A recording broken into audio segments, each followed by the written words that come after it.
Now, Roma Wines, Roma, made in California for enjoyment throughout the world. Roma Wines present Suspense.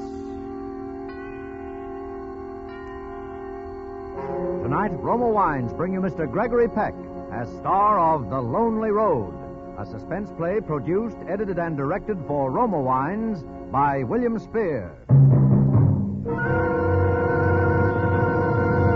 Suspense, radio's outstanding theater of thrills, is presented for your enjoyment by Roma Wines. That's Roma, Roma Wines. Those excellent California wines that can add so much pleasantness to the way you live, to your happiness in entertaining guests, to your enjoyment of everyday meals.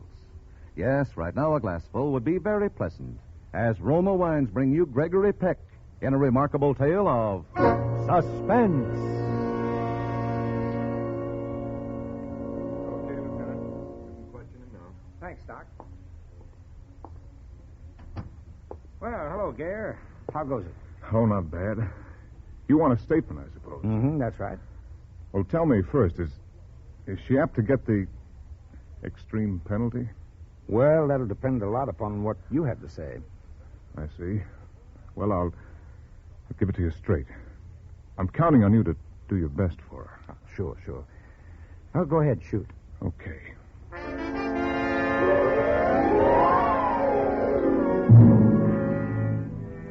The first time I saw Jenny, she was coming along the road carrying a suitcase. I knew she was headed for our place because it's the only house for miles around there. I was trimming the hedge, and I'd got as far as the rear gate when she reached it. I waited for her to speak. Is this the Gare place? That's right. What can I do for you? You had an ad in the paper for a girl to do general housework. Oh, yes, of course. Well, come along into the house. My wife will want to have a talk with you. This is a beautiful place you've got here, Mr. Gare. But it's certainly hard to get to. You've walked from the highway? Yeah. Must have been almost 5 miles. The sun is something fierce. I almost gave up. Don't any buses run along here? No, we're pretty isolated. If when there's help in the house, I always manage to give them a lift into town. That makes it nice, Mr. Gare.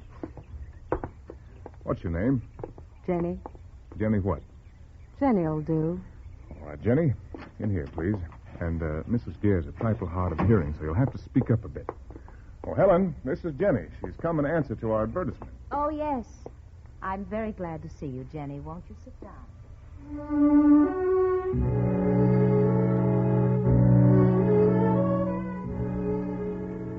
She was extraordinarily looking. Not beautiful or pretty. Striking, I guess, would be the word. She had heavy black braids wound about her head. Her eyes were a clear green and looked straight through you. And she was lean and powerful, like a young animal, a leopard or a panther or something. Well, my wife engaged Jenny. That night she cooked an excellent dinner and served it well. She had on a purple skirt and a cerise, I guess you'd call it, blouse, and I could see Helen eye it with disfavor.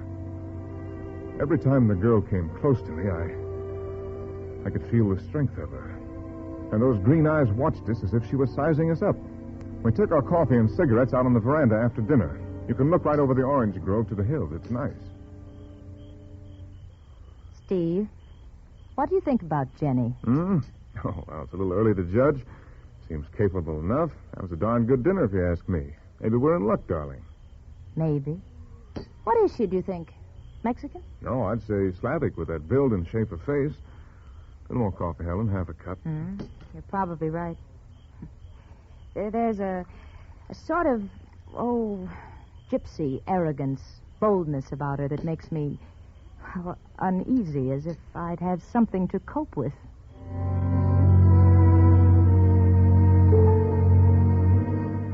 We went up to bed early. I was pretty exhausted every night with all the physical work I had to do. I turned out the light and for some reason stepped over to the window. Jenny's room was downstairs on the same side of the house as ours in the rear. Her light was still on. She was getting ready for bed, and her shadow, huge and black, lay across the lawn. Her arms were raised to take down those heavy braids. There was something actually classic about the thing. The picture of it stayed in my mind long after I'd got into bed. Well, 2 or 3 days went by, and Jenny, well, the thing was, you were conscious of her all the time. Wherever she was, about the house, whatever she was doing, you thought about her. I was working in the garage one afternoon when she came out there with the butcher knife. Mrs. Gare says you have a whetstone out here. Could I get you to sharpen my knife for me, Mr. Gare? Of course. Just a moment. What's that you're doing? Oh, I'm trying to mend this old bear trap. Oh, are you a trapper, Mr. Gare? Oh, no. Hardly. There's a coyote around that's been stealing the chickens. I'm hoping to catch him. There. Now then, let's have the knife.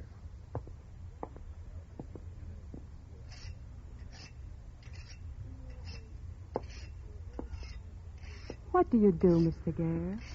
Well, Jenny, Mrs. Gare was a concert pianist at the time of our marriage. I was a manager. Now I take care of her properties. Holdings, investments, you know. You mean you sign things for her, like checks and papers and things? Power of attorney, yes, that's part of it. Pretty soft for you.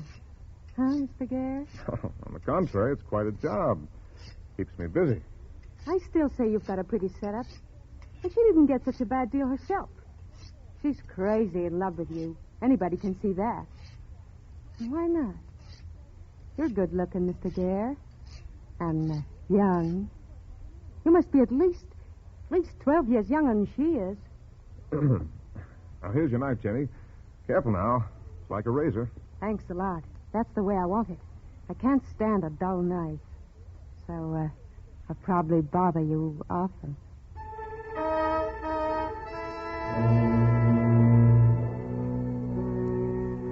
A few more days went by. I finished my trap and set it out near the chicken run, hoping I'd catch my thief. And one night after dinner, we were in the living room.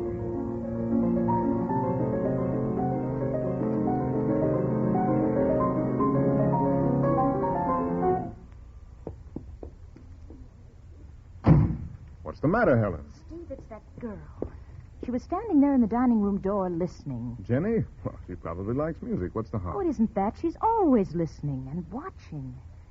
It's beginning to get on my nerves. How about her work? Oh, well, she works hard enough. She's willing and clean as a pin, but...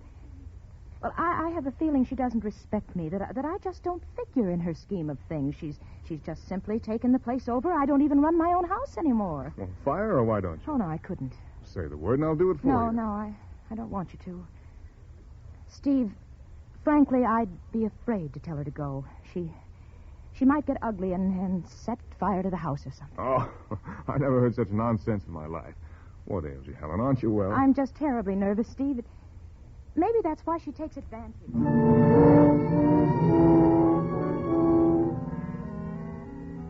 Well, that settled that. I felt like a heel, though, because I was relieved that Helen didn't want to fire Jenny. I was obliged to admit to myself that the girl was getting under my skin. Any little service she had to perform for me, she made very special, standing as close as she dared. I could feel the magnetism of that strong, perfect body. Her hair smelled like new apples, and those clear green eyes would linger caressingly in mine. Then, after about 2 weeks, one night, it must have been 1 or 2 o'clock. Steve, wake up. What's the matter? That girl. I think she's out there in the hallway. I think she's been in this room. Oh, Helen. I'm frightened, Steve. Please make a light. Oh, all right.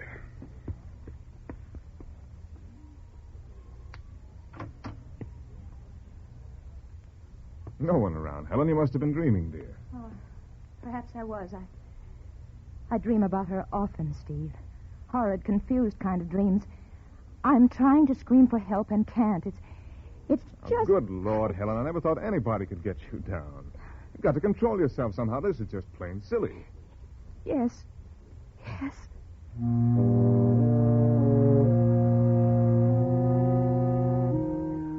turned out the light and got back into bed. In a little while, I could hear Helen's even breathing and knew she was asleep. I lay there, thinking. About Jenny, of course. I never thought of much else. In a moment, I heard the piano. So faint, I thought I was imagining it. And it came again. Weird, ghostly. I got up again, put on my robe, and slipped downstairs. The living room was dark except for the moonlight pouring through the window. And Jenny's figure, black against the light, was moving towards me. Almost before I knew it, she'd pressed close against me, crushing her mouth to mine. It was like being stung. Sharp, sweet, terrible.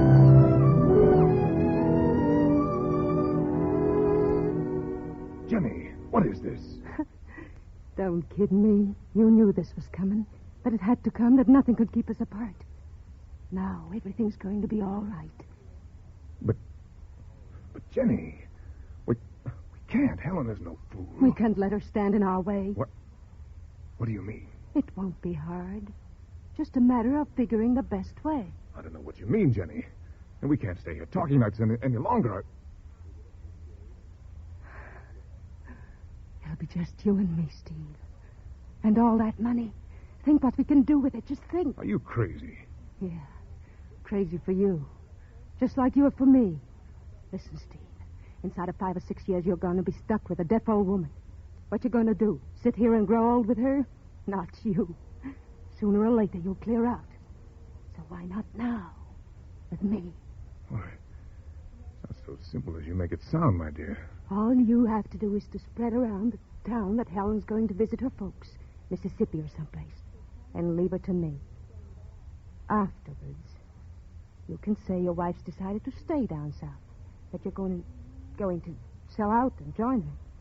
Then we can turn everything into cash and we're on our way. Easy?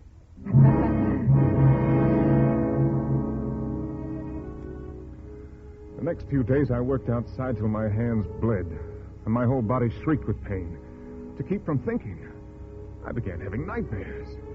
I'd wake up in a cold sweat and lie there longing for daylight, swearing that as soon as morning came, I'd throw that girl out of the house. But she'd brush against me or touch my hand, and I'd be wild for her again. I guess I knew then that sooner or later I'd agree to nearly anything she asked.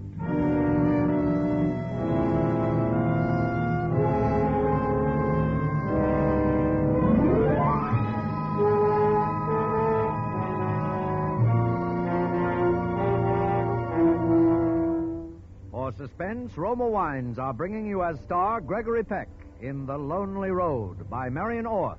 Roma Wines' presentation tonight in radio's outstanding theater of thrills, Suspense.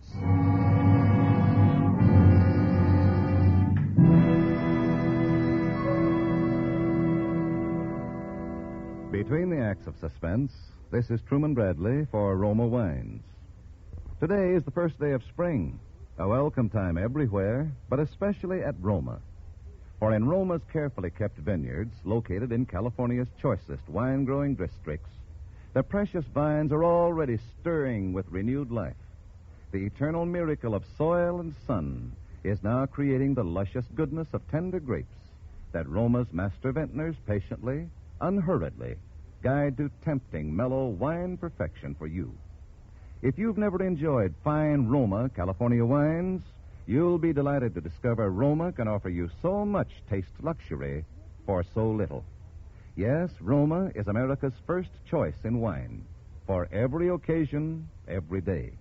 Yet, you can enjoy fine Roma wine for just pennies a glass, about the cost of a soft drink.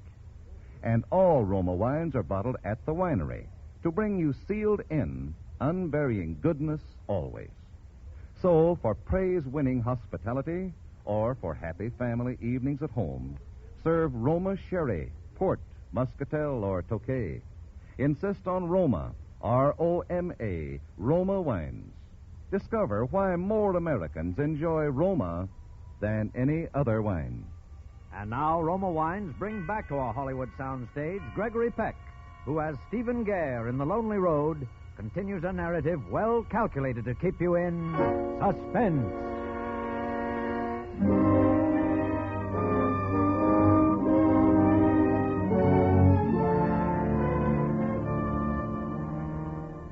Helen began to get on my nerves. It seemed that every day she looked older, washed out, became deafer. I began to despise her. to want her out of my way, out of Jenny's in my way. One morning at breakfast, Jenny came in and stood there looking at me fixedly. Well, Jenny, what is it? If you're going to town today, Mr. Gare, I've written down some things for the house. Very well, Jenny. If your list's ready, give it to me. I'll be leaving in a few minutes.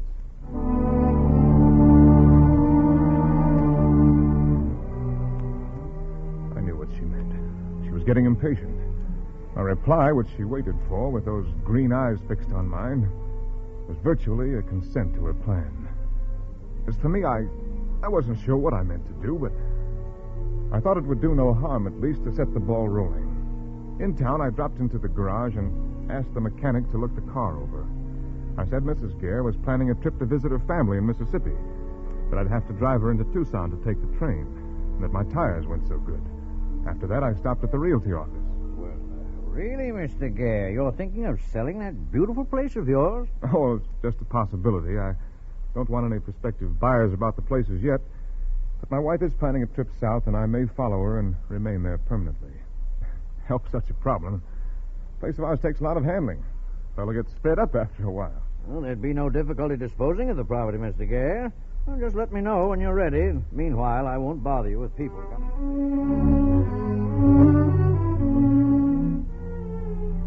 I drove home in a sort of trance. I wasn't shocked at what I'd done, and the thing was still wide open if I wanted to back out. When I got home, I didn't want to go into the house. So far, I'd had no luck with the coyotes, so I busied myself setting the trap in another spot. While I was doing this, Jenny came out with that butcher knife again, and we went into the garage. Helen was at the piano.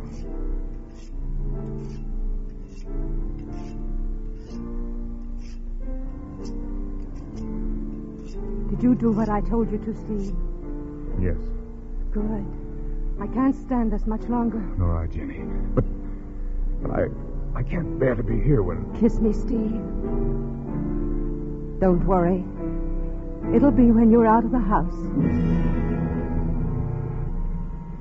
She didn't say any more, just looked at me with a twisted little smile. I gave her the sharpened knife, and she kissed me and went into the house. At dinner that night, Helen said... I had words with Jenny today, Steve. I can't have her around any longer. You can fire her tonight if you will. What? Oh, no, my dear. I offered to do it once, and you wouldn't let me. Now you'll just have to do it yourself. Steve, I'm afraid of her terribly. Why, has she been ugly, threatening? Oh, don't shout so, Steve. I'm not as deaf as all that. And she'll hear you. No, she hasn't threatened me, nothing like that. There's just something about her that fills me with horror. Oh, you're imagining things, Helen. What possible reason could she have for harming you? I don't know, but this house has become a dreadful place. I'm cold all the time, and I'm shaky, and you seem different. You look at me sometimes as if you hate me. Now, see here, Don't Helen, try to reason with me. If she doesn't get out of this house quick, I'll lose my mind. She's like a witch or something malignant or evil. Jenny came in just then to change the plates for dessert.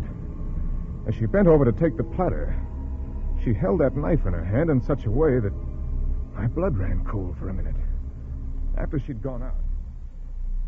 You haven't noticed it, but lately I haven't taken a mouthful of food until I've seen you start to eat for fear she'll poison me. That's ridiculous.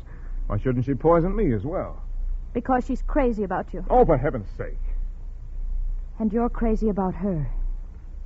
Don't deny it, Steve. I may be deaf, but I'm not blind, you know. Look, Helen, I'm going into town for a drive. If you want to fire Jenny while I'm gone, that's all right with me.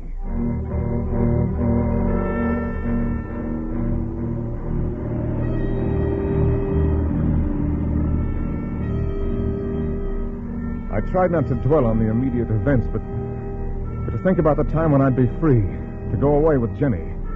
The drive into town seemed endless, but at last I pulled up in front of the hotel.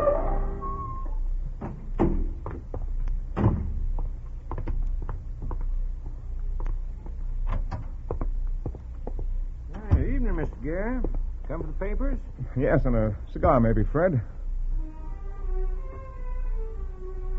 I looked around the little lobby. There wasn't a soul in there that I knew. I watched the people. One minute feeling sorry for them because their lives were so drab. The next envying them because they were so secure, simple. And I was sitting there staring unseeingly at the local paper when I suddenly came out of this trance or spell that I'd been under. The shock of realization was frightful. I didn't want anything to happen to Helen.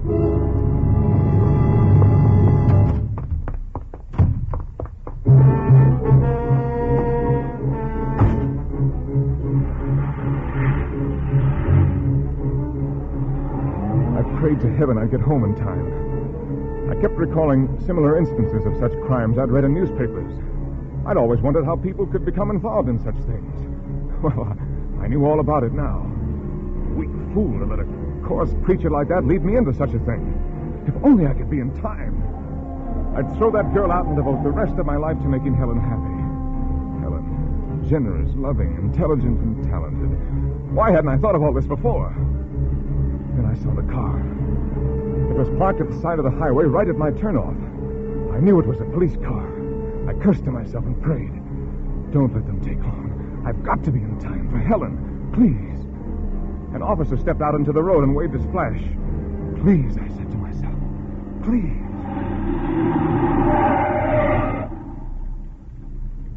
Hello. What's up, officer? Oh, looking for a stolen car, but not a baby like that one. A local car, was it? Yeah. Hey, you better let me have a look at your operator's card, my friend. You must have been doing about 80 along that stretch. Oh, sure. Here you are, officer. Sorry I was overdoing it. I was just in town, and I guess I stayed longer than I intended. My wife's alone in the house and not very well, and I was in a hurry to get home. You live down this road? That's right. Say, maybe that car could have got down in there. I think I'll... No. I mean, I would have seen it. Okay, Mr. Gare. Just take it easy, will you? Certainly will, officer, and thanks. Good night.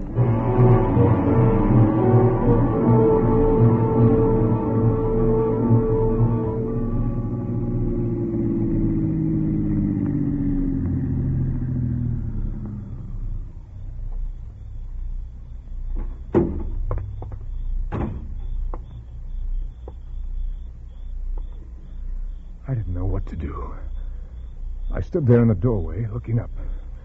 There was a light upstairs in the window of our bedroom. It threw a radiance on the screen door and burned with a steady glow, as if it had been burning like that for ages. As if it had witnessed a scene of horror and brooded over it, keeping the secret to itself. When I started finally for the house, my legs were so stiff I could scarcely walk. I stayed off the gravel, walking on the grass, and went in the back door.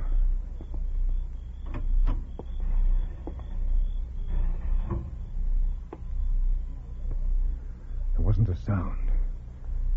I tiptoed through the kitchen, through the dining room, across the hall. Then I could see the light from that lamp spilling down the stairway at the far end of the dark living room. My heart thumped so loud I could hear it. I wanted to call out, but I didn't dare. Whom would I call? Perhaps everything was all right. Perhaps Helen was up there in bed. How I prayed she was. I hesitated on the threshold, thought of glancing into Jenny's room, but that would have looked queer if nothing had happened. I stepped over the threshold. Ah! It was that trap, that bear trap. Somebody had placed it there, ready for me. Who? The pain was excruciating. I wrenched and pulled at the thing. Helen! Jenny, somebody! Come and give me a hand. Oh!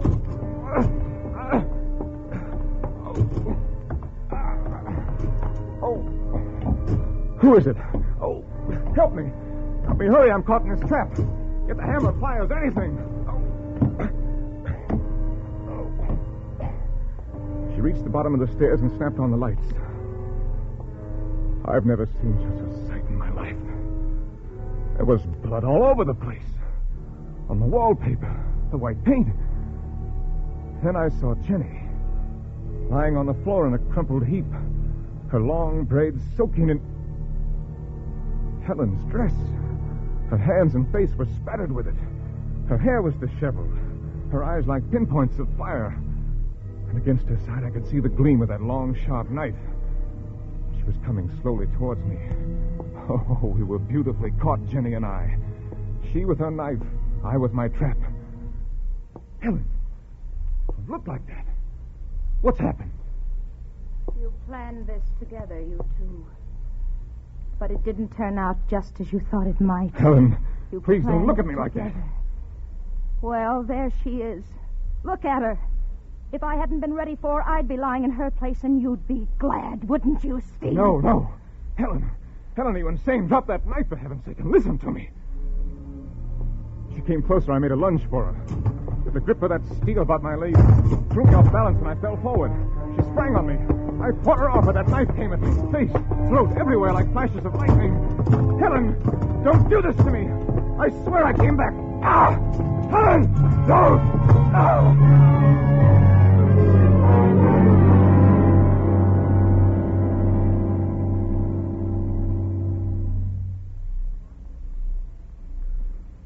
Well, Lieutenant, that police car arrived in time to save my life. But I wish they'd let her finish the job. Then and there. Okay, Gare. Okay, thanks. I'll send the doc right in. And, Gare, I wouldn't worry too much about Helen. I think she'll be all right.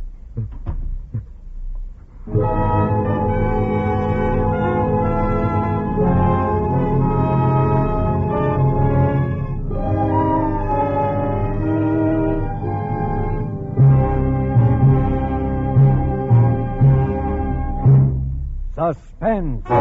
Presented by Roma Wines, R-O-M-A, made in California for enjoyment throughout the world. Before we hear again from Gregory Peck, the star of The Lonely Road, tonight's suspense play, this is Truman Bradley for Roma Wines. Here's how millions of American homemakers are relieving the monotony of meatless Lenten meals. They are adding zest and freshness to otherwise drab menus by serving a fine Roma table wine. Yes, Roma wine makes the difference between just eating and friendly, enjoyable dining. Try serving Roma California Sauterne with your favorite fish tomorrow. Discover how delicate, pale gold Roma Sauterne lends enchanting new charm and companionship to your table. How Roma's delightful fragrance and smooth, palatable goodness make dining more pleasureful. With baked beans or spaghetti, serve full-bodied, red Roma California Burgundy. They're perfect flavor mates. Tomorrow, Friday, make dinner a treat with Roma wine. Roma wines cost but pennies a glass. So little, everyone can enjoy them often. Insist on Roma, R-O-M-A, Roma wine, made in California for enjoyment throughout the world. This is Gregory Peck. Like everyone else here in the film colony, I've always admired Suspense, and it's been very exciting to appear here tonight. I want to thank Maria Palmer, who appeared as Jenny, and Kathy Lewis, who enacted the role of Helen in tonight's play. Next Thursday on Suspense, a very famous character of crime fiction will make his debut on the air. That'll be Baynard Kendrick's remarkable blind detective, Captain Duncan McLean. And Brian Donlevy will play Captain McLean in a radio play built around one of the most ingenious and cunning murders I've ever heard about. I'll surely be listening, and I know you will want to listen next Thursday to Suspense. Gregory Peck will soon be seen as star of The Yearling, produced by Metro-Goldwyn-Mayer. Next Thursday, same time, Roma Wines will bring you Mr. Brian Donlevy as star of Suspense, radio's outstanding theater of thrills. Produced by William Spear for the Roma Wine Company of Fresno, California. Suspense is broadcast from coast to coast and to our men and women of the Armed Forces overseas by shortwave and through the worldwide facilities of the Armed Forces Radio Service. This is CBS, the Columbia Broadcasting System.